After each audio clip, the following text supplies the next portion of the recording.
There's magic in every day on the water. Ashley set us up early on our second day.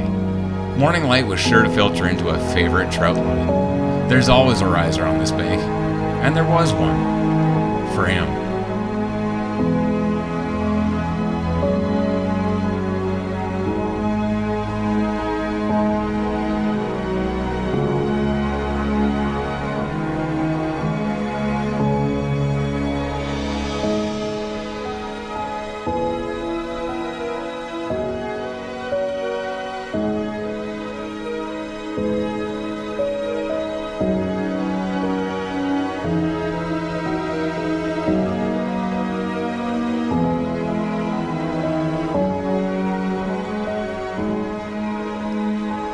We made our way upstream to a flat Ashley wanted to fish before heading up a tributary.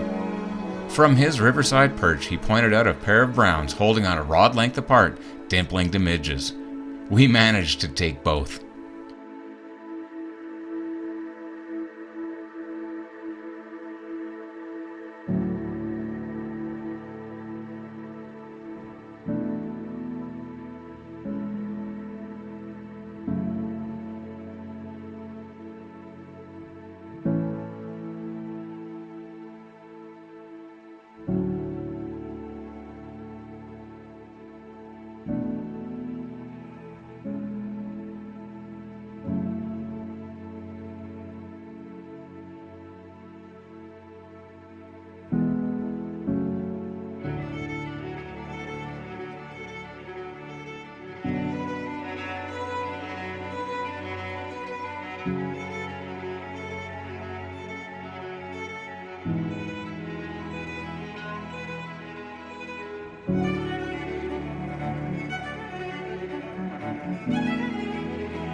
In hindsight, we made our lives far more difficult when we left the main river after each catching a nice brown. We drove to a tributary. We hadn't stood on that bridge in 10 years, but in peering over the edge, home is always home as it was. The pace of the day changed dramatically, the magic completely different, but heavy in the walk upstream.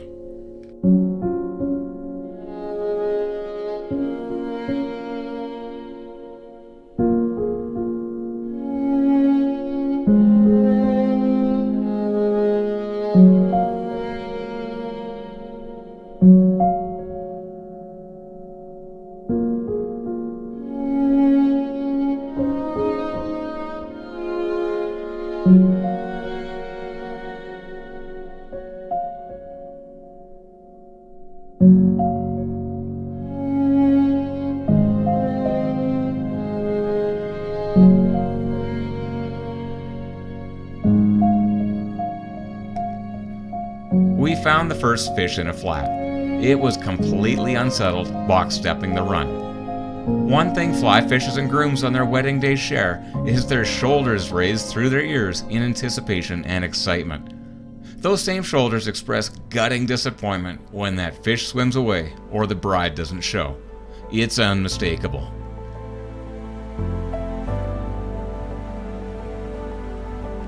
We'd been on the Tributary 90 minutes, and this fish was doing a full 15-minute cycle. Amelia was blind, but for immediately in front of her. This was on me, as Amelia couldn't see well, but I put passive-aggressive energy into the situation, telling her to have a go, and it killed her opportunity. She couldn't fully see. It wasn't good calling. It wasn't going to be an easy afternoon on this stream. On went the 16-foot leader to 5X, a small polywing caddis, 2-foot 5X dropper to a slender size 16 vinyl rib nymph with a small tungsten bead. My attitude and demeanor was predatory. I see you there. I'm coming after you.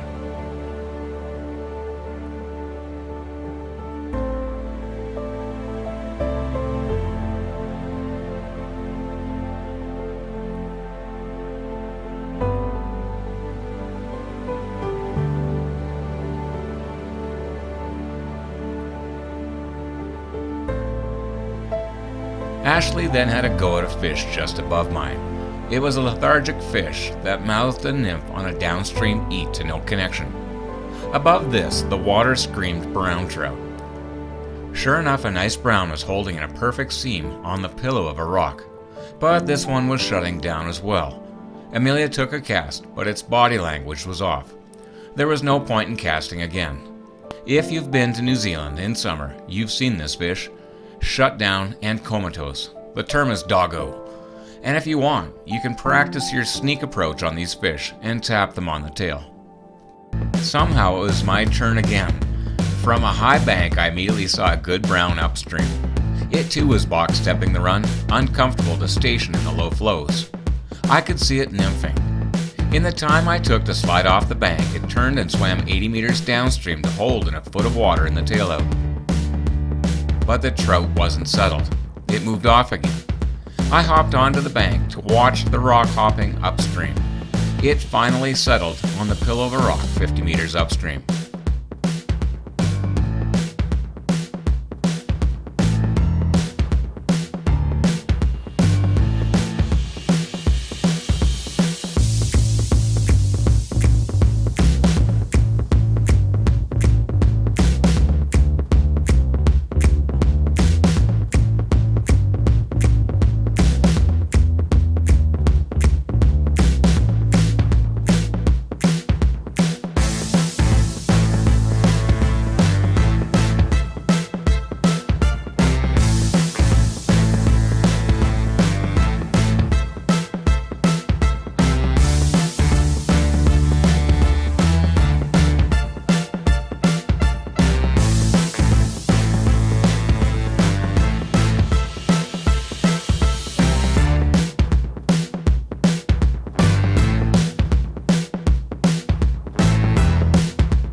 For the good fortune I was having, Ashley's luck had turned.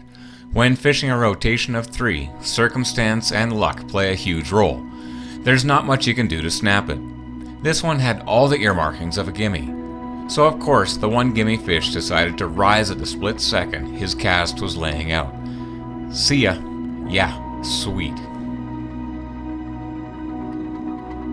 50 meters upstream from Ashley's fish was a good bit of broken, fast water.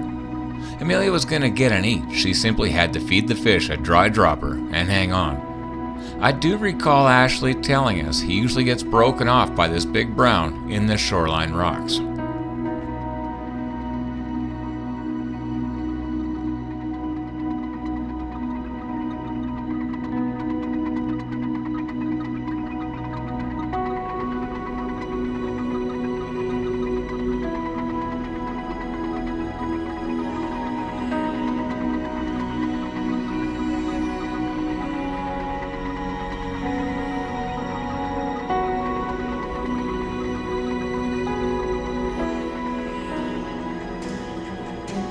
Well, it was my turn again.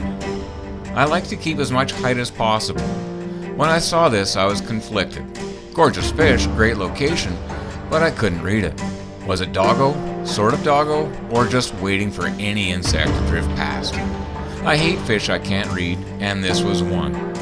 Holding that shallow, in that clarity, glass surface, and that slow a flow, if it ain't feeding, it's spooking, is the general rule.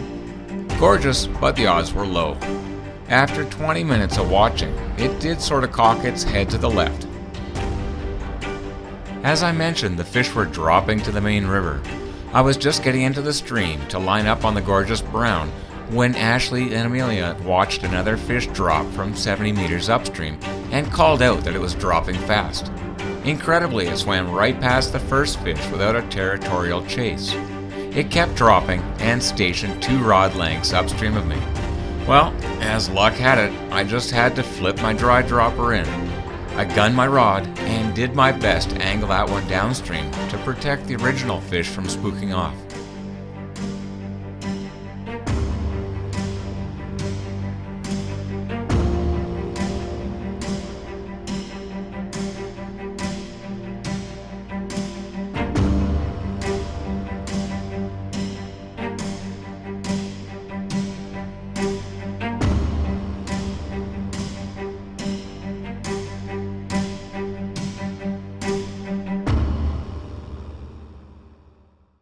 You can't argue a run of luck, and I was told to keep going at the original fish, which was luckily still on station after all that commotion. Here's what most fly fishing videos don't admit.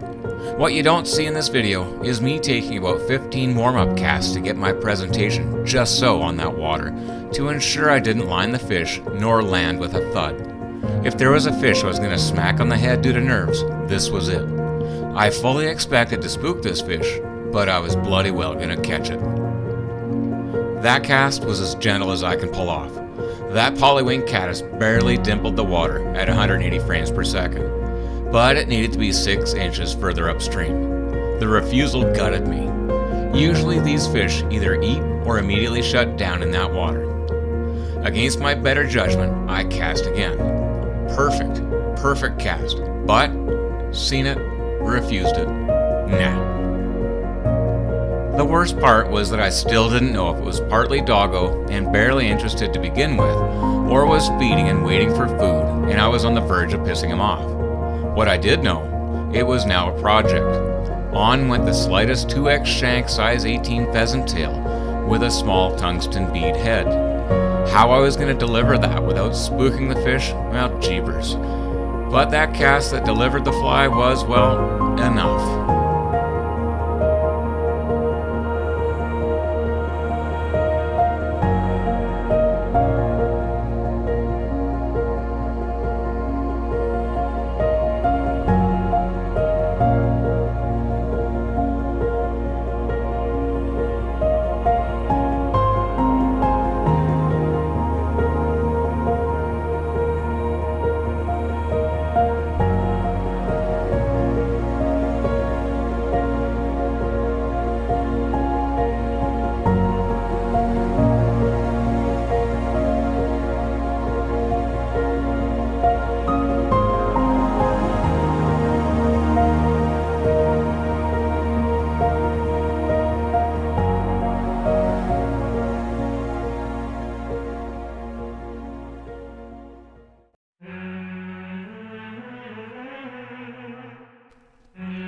Bad luck and a sore back conspired in Ashley's head, and he gave way to Amelia on the next fish. It was a stunner. All eyes lit up.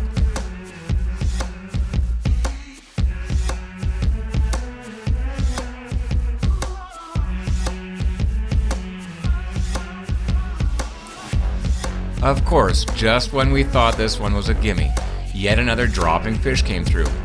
Amelia's fish picked on it as it went past. With Amelia standing 10 meters downstream, things got tedious.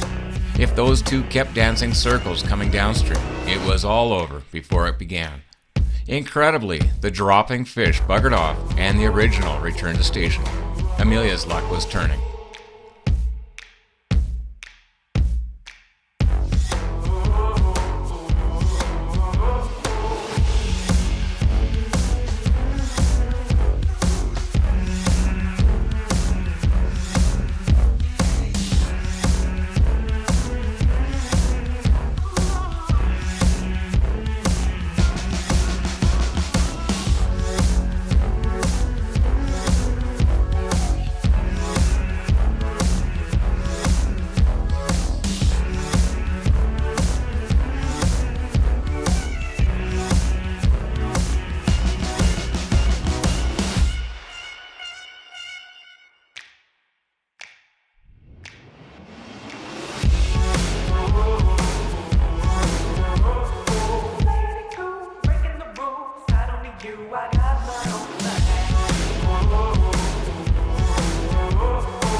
There's nothing like a string of fish being landed to convince you to have one more go. Ashley reconsidered and stepped up. Just upstream was the perfect fish to wrap the day.